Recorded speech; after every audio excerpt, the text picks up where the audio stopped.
Sino mo At saka alam mo, John, your time with Natasha.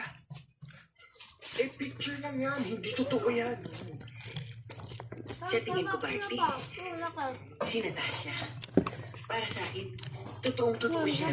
Buhay na buhay.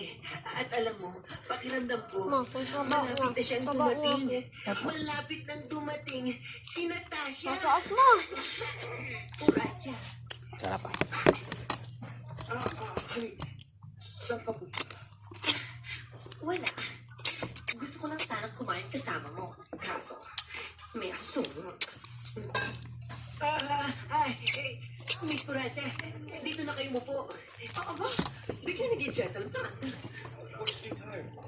Wait naman si Jordan eh. Miss Uracha, anong gusto niyong kainin? Sandwich lang pwede.